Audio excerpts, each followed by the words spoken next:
Welcome to Givers, Doers, and Thinkers.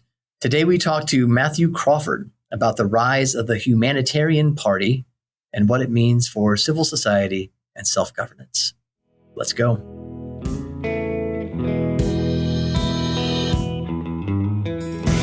Givers, Doers, and Thinkers introduces listeners to the fascinating people and important ideas at the heart of American civil society. We speak with philanthropists, reformers, social entrepreneurs, nonprofit executives, religious leaders, scholars, journalists, and anyone else who will help us understand contemporary civil society's achievements and failures. My name is Jeremy Beer. Thank you for joining us.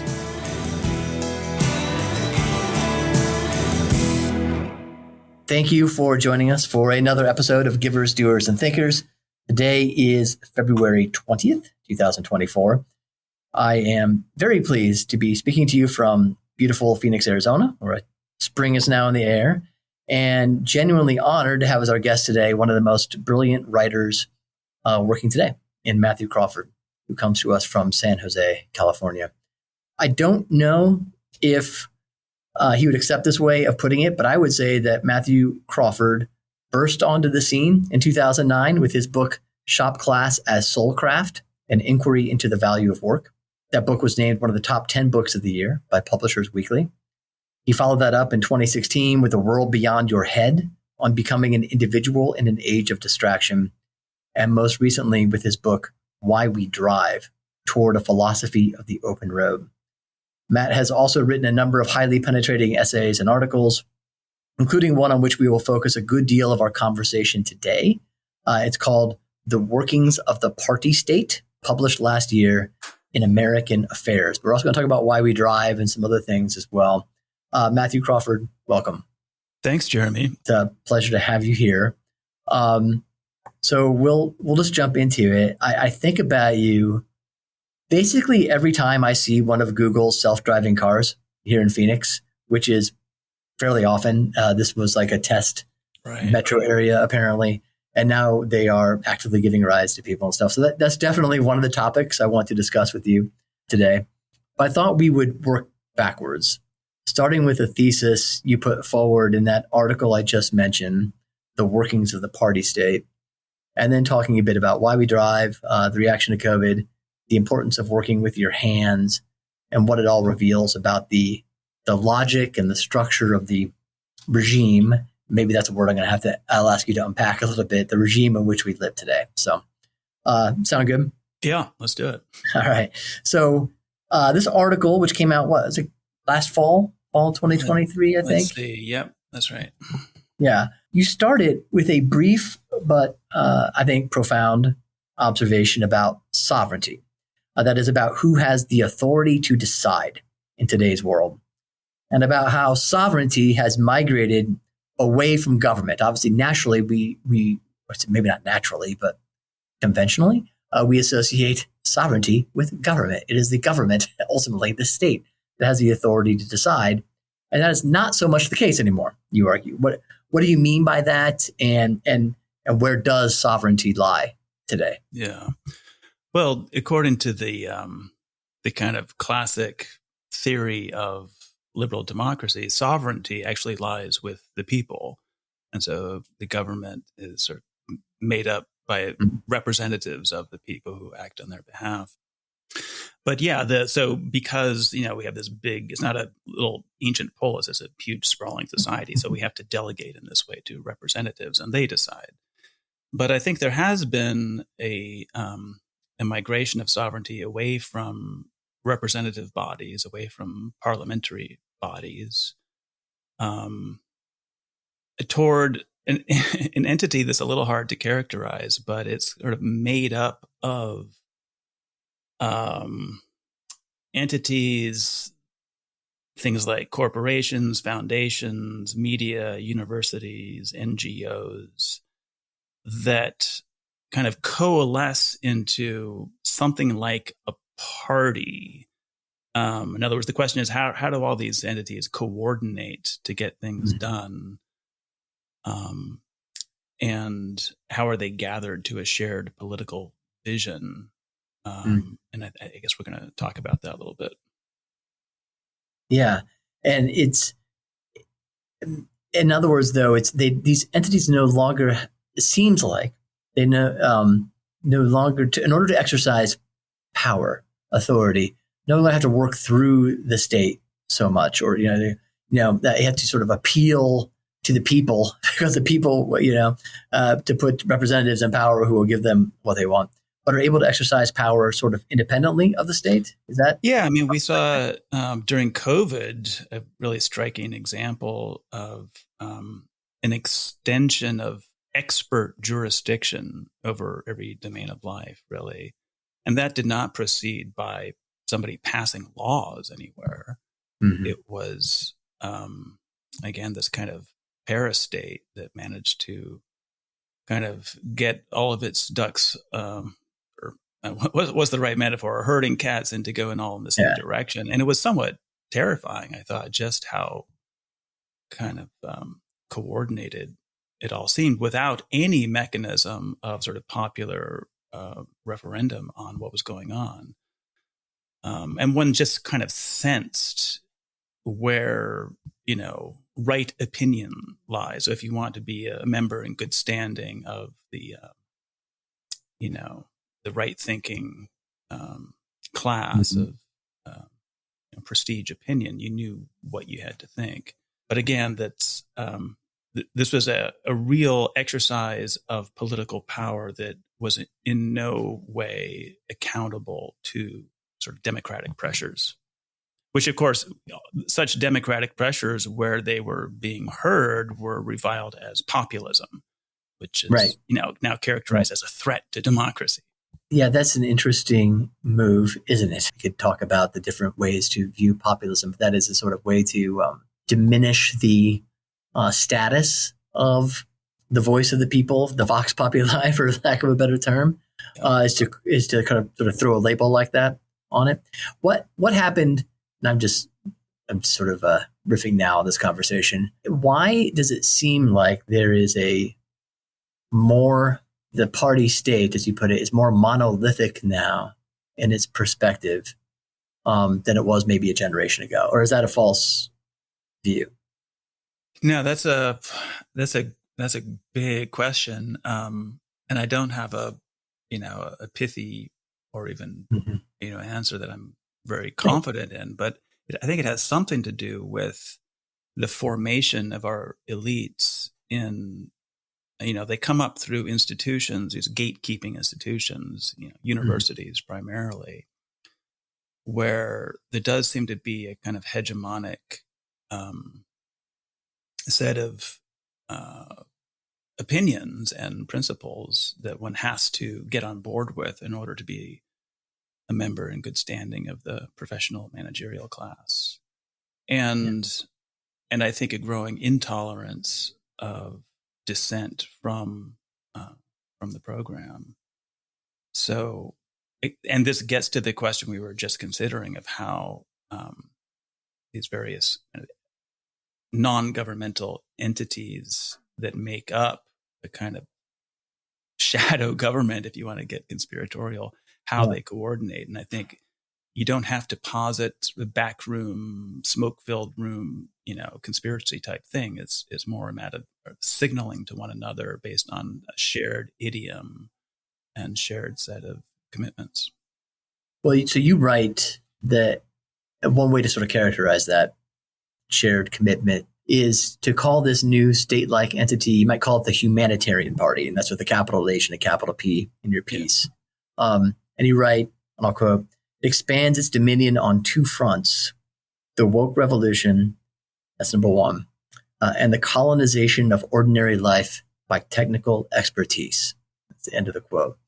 I think most people, I'm going to ask you to elaborate on that. I think most people have understand kind of what you mean by the woke revolution, but maybe not so much the latter term, the colonization of ordinary life by technical expertise, nor would we ordinarily put those two things together. So, well, first, just to sort of flesh out the that second term, as far back as the 1970s, when Christopher Lasch was writing, he identified what he called the colonization of the life world by Actually, I think he got that term from Habermas, maybe. But in any case, this idea that sort of everyday life is subject to a kind of study and ultimately supervision by bodies of expertise. So, for example, child rearing practices.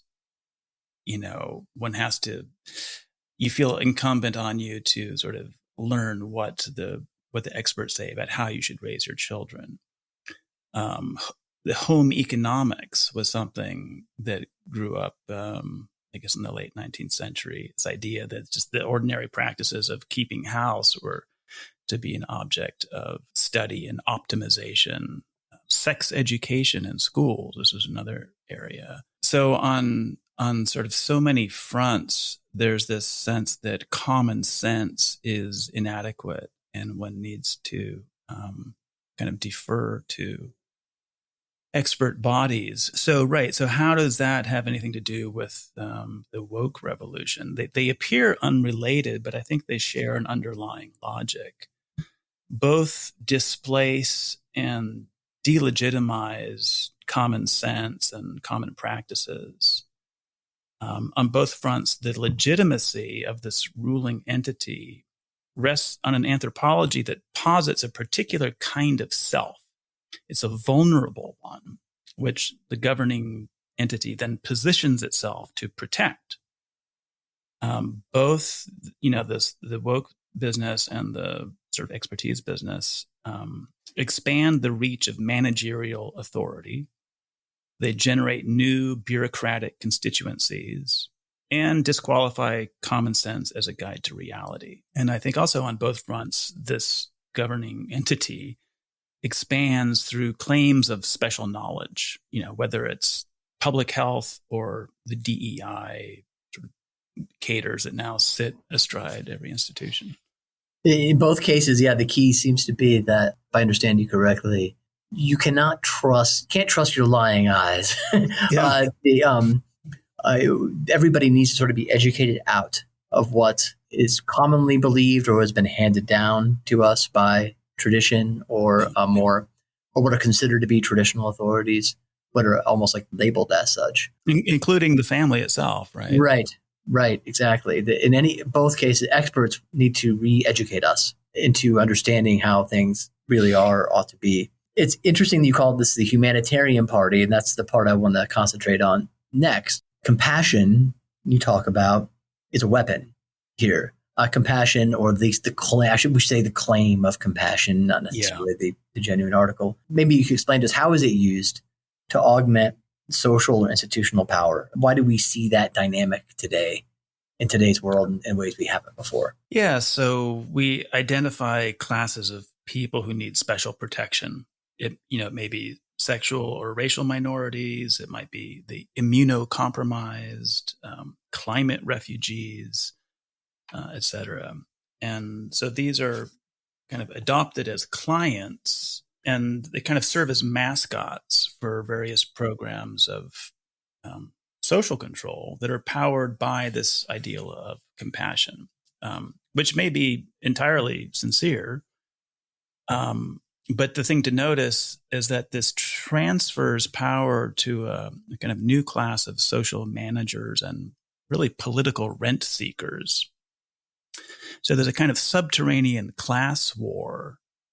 And I think that's what distinguishes, or it's kind of a power grab. And I think that's what distinguishes this new, you could call it minoritarianism, from the standards of interest group politics that was well known to post-war liberal theory, which had set out to explain how organized minorities were able to punch above their weight in democratic contests to secure their interests.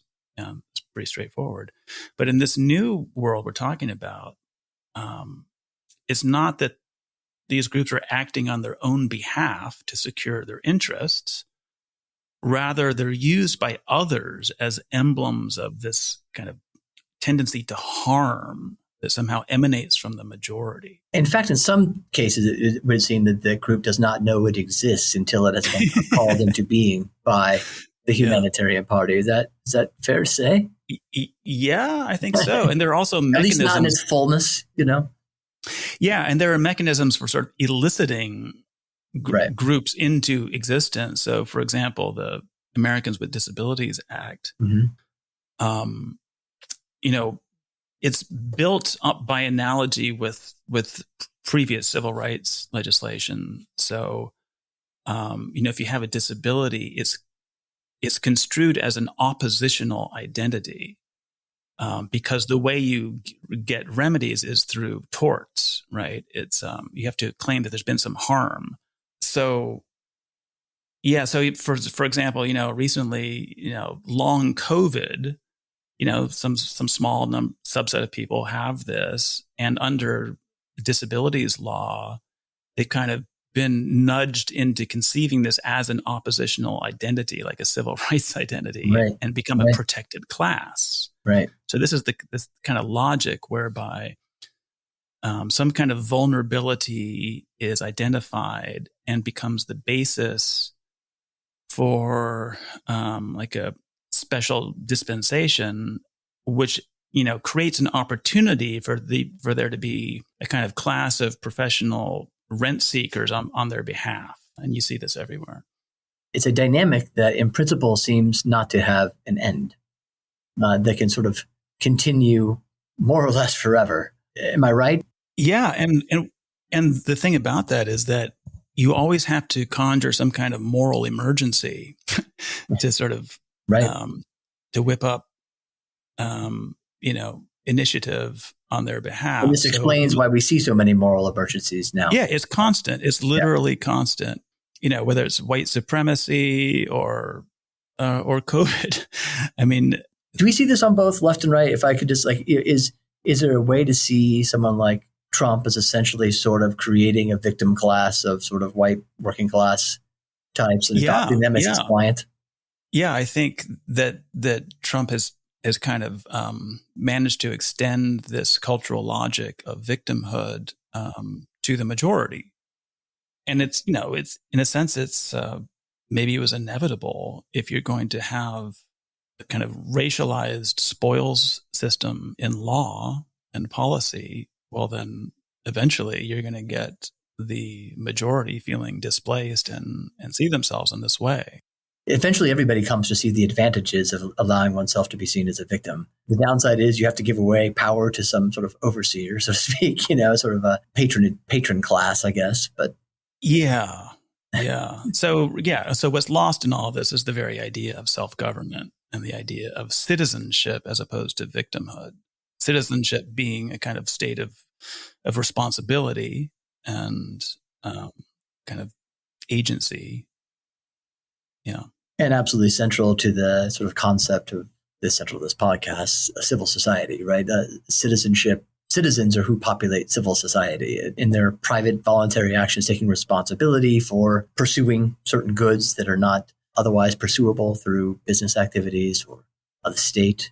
Once it was seen that this sort of dynamic you explained, which is why I wanted to talk to you today, this Humanitarian Party adopt and create a victim class to speak for and thereby to be able to wield power on behalf of, is completely antithetical to civil society as sort of America has understood the term in the last 200 years.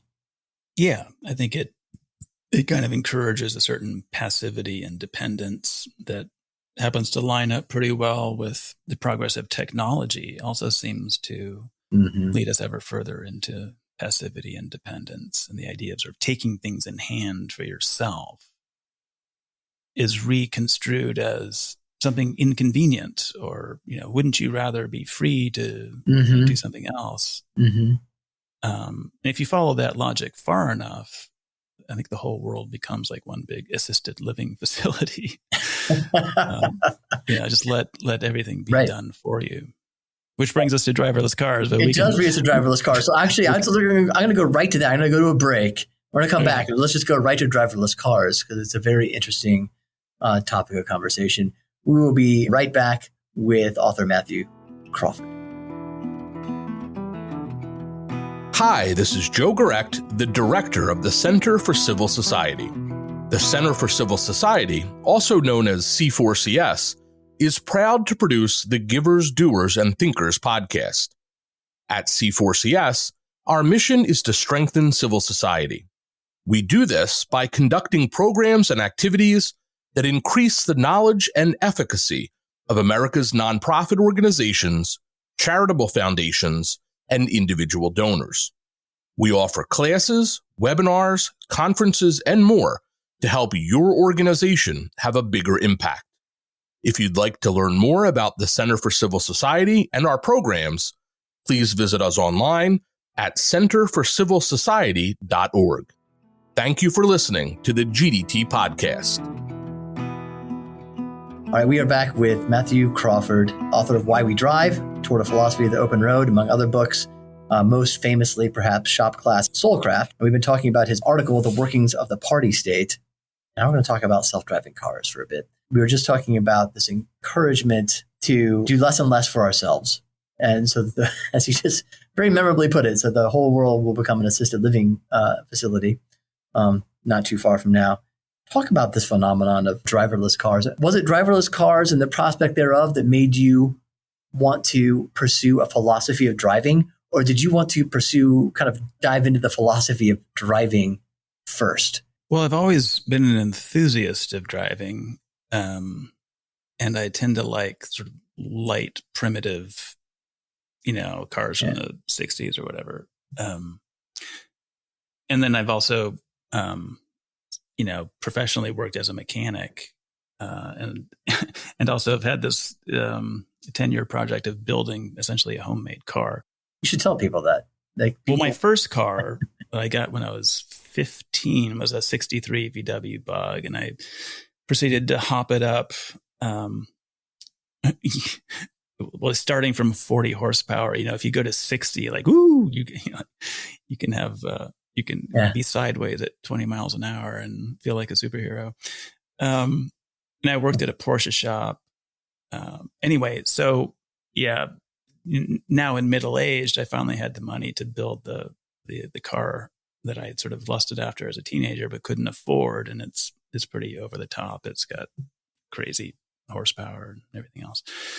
But in any case, yeah. But there was also a kind of irritant for beginning that book, which was all this talk about driverless cars. So when this would have been like 2015, all of a sudden it was like this was on the agenda. This is going to happen, and polling by Pew at the time and shortly thereafter showed that really nobody was interested in this. Yeah, the people were not clamoring for driverless cars. This is not the market speaking up and businesses simply acting to fulfill a need. Yeah, so this was very much a top-down project, kind of social engineering for profit, you might say. Mm-hmm. Maybe it's an attempt of Silicon Valley to grab some of the profits from Detroit. You can think of it in terms of kind of regional. The data grab, there's an incredible amount of data to be had. That turned out to be the only way to make sense of driverless cars was as part of the sort of surveillance economy. But that's another topic. So, so let me just relate an anecdote that kind of gives you a flavor of what we're talking about here. This must have been 2013 or something like that. There was a Google self-driving car, sort of a test bed rolling, but I think it was rolling on actual streets. They somehow got permission to do that way back then.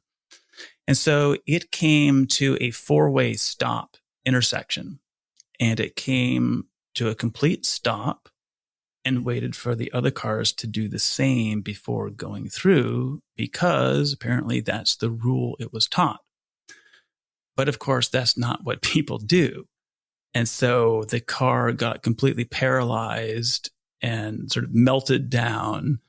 I guess somebody had to come and reboot it or something. Meanwhile, it's clogging the intersection. So the Google guy in charge of this project said that what he had learned from the episode is that, quote, human beings need to be less idiotic. Okay. So what do people do at such an intersection? Well, there's always ambiguous cases of right-of-way. Often they make eye contact. Maybe one person waves the other through. there's almost a kind of body language of driving. And for the most part, we manage to work things out and get it done. It's not a problem. But none of that social intelligence was visible to this Google guy. I mean, maybe he was a kind of classic computer dork who's a little bit autistic, who knows? But so what he meant that human beings should be less idiotic is that they should behave more like computers. They should be rule followers. And again, the invisibility of this social intelligence, I think, is very significant. Now, Tocqueville thought that it's in everyday sort of small bore practical activities that demand cooperation and improvisation that the democratic character is formed. And he thought this was significant. It's not something that happens in civics class. It's just in everyday life. So I think if we're to kind of disburden ourselves of the requirements of learning how to work things out for ourselves, this is going to be politically significant. I think it's going to nudge us ever more into, again, this kind of passivity and dependence. It leads me to a question about AI. The ultimate way of disburdening ourselves from working things out for ourselves, as you put it, would be to have something else do all the thinking for us. Right now, ChatGPT and other, from what I've witnessed in business, these tools are being used to generate first drafts of things, or they're used as sort of just like more sophisticated search engines.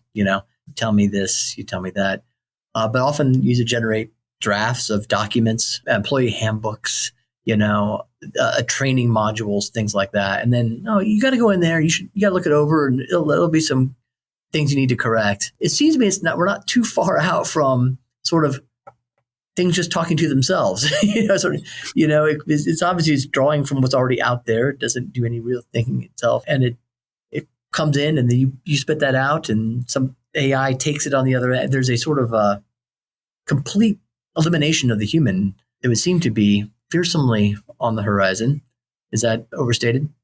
Yeah, I mean, I don't know any more about it than you do, but that sounds like an apt characterization of it. I mean, I assume self-driving cars or AI is a significant aspect of their technology. So what's striking is that, so what's implicit in this? Well, in the case of driverless car version of this, it's that human beings are terrible drivers. You hear that constantly. Yeah. Well, right. So there's a kind of low regard for the human being that underwrites a lot of these developments. I call it anti-humanism. And it justifies, in the case of driverless cars, again, I think it's an expensive solution to a non-problem, because in fact, human beings are actually pretty good at driving. And you could probably make a case like that in all kinds of areas. Well, in fact, what is AI? Is it this, it's an inferential body of that's built up by sort of scouring the internet for human speech and writing. So it's ultimately based on human intelligence, but then the point, of course, is to render the exercise of such intelligence obsolete. Now, who does this benefit? Well, whoever owns the AI, I suppose. So the propaganda of that human beings are inadequate seems like it just serves to sort of clear the way for a massive grab of wealth and power. The debater at this point steps in and says, Mr. Crawford, that's all very well and good. You say this is anti-humanism, but in fact, driverless cars will save thousands, tens of thousands, hundreds of thousands of lives every year from reduction in accidents. Who's the true humanist, Mr. Crawford? There is a safety first hammer that seems to always can be sort of deployed in such debates. Other than sort of speaking to a different set of values or goods, is there any response to that kind of objection? Yeah, on a number of different levels. First, just factually, that was the claim made for driverless cars, maybe as recently as 5 years ago, but it's turned out to be a far greater engineering challenge than was anticipated. The challenge really lies in getting robot cars to share the road with human drivers. I mean, the problem becomes trivial if you don't have human drivers and if you don't have dogs or children running out. So in order to make the world hospitable to the driverless cars, you have to do away with human drivers. That seems to be the logic of this. But I think you raise a deeper point about safety. Safety can be invoked as a kind of club to shut down debate, because anyone who's, not maximally safe-minded is labeled pro-death. And so you end up sort of not considering the larger human landscape that's being dramatically altered by whatever new safety innovation is on offer. And I think we have to consider that larger human landscape, because there's an atrophy of human competence, or from lack of use. There's an atrophy of the human spirit, of that sort of cooperation and that we do as citizens. And also, risk taking is itself, I think, an important element of human excellence, right? So there's an ideology of safetyism that if left completely unchecked would again have us reduced to like Wall-E world. Do you ever see the movie Wall-E? Yeah. So you have these blob-like human characters who are ferried around on these hovering sort of self-driving pods, slurping from the enormous cup holders, Slurpees or something, and the entertainments are beamed into their cockpit, and their faces beam with this sort of slackened pleasure, and they seem to be completely safe and content, but somehow... I'm sure I've said this on this podcast before, because I say it in everyday life a lot, but I'm always asking people to help make sense of it to me. Why is risk aversion so prevalent? It seems to me that we have now the most risk-averse world, the most risk-averse young generation, possibly in human history, certainly that I know of in recorded human history. Surely this has something to do with the rise of safetyism and so forth. But how is it that the spiritedness of even young people seems to have seriously attenuated?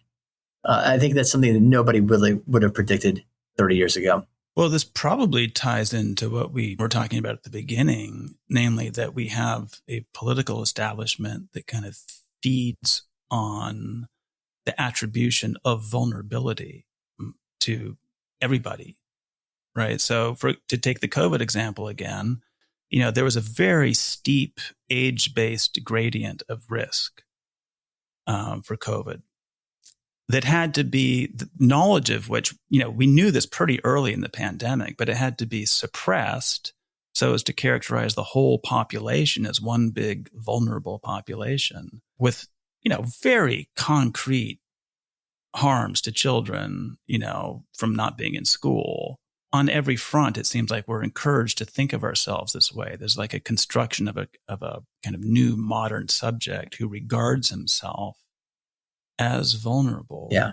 And young people probably are particularly, it's new, number one, and two, they're particularly good at picking up cues of what provides status and what's at the cutting edge and so forth. Yeah. Like you see kids wearing masks to school, even when they're not required to, but it's... In the workings of the party state, take us through sort of how this works. It's an attribution of vulnerability to more and more people, or the entire population in the case of COVID. Another phenomenon you call out is, I'll quote you here, a coordinated effort to saturate public space with representations that are not representative. And I think when you put it that way, I think people will sort of, at least for me, like a light bulb goes on. Oh, yeah. It might seem trivial, but it seems like that happens all the time. Maybe ways that are uncomfortable to talk about. Yeah. So the question is, why is public space saturated with images that seem designed to counter stereotypes? So they're kind of anti-typical.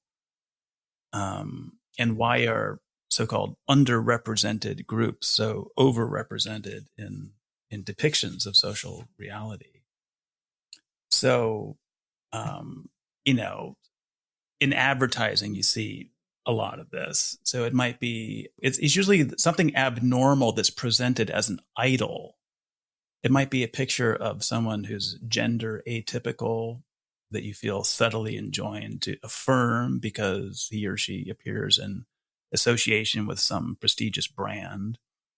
Or you're presented with an obese person of uncertain sex, let's say, in lingerie, and we understand that we're to admire this person's defiant self-love. Or it might be a depiction that isn't outlandish like that, but registers at some level of your brain for being pointedly anti-stereotypical. So a common appearance in popular entertainment is the petite young woman who easily dispatches 3 burly male attackers. And my hunch is that kind of in severing, the things you're supposed to applaud from what's normal or healthy, and the normal here has to be put in scare quotes because it's almost, prohibited to use it otherwise.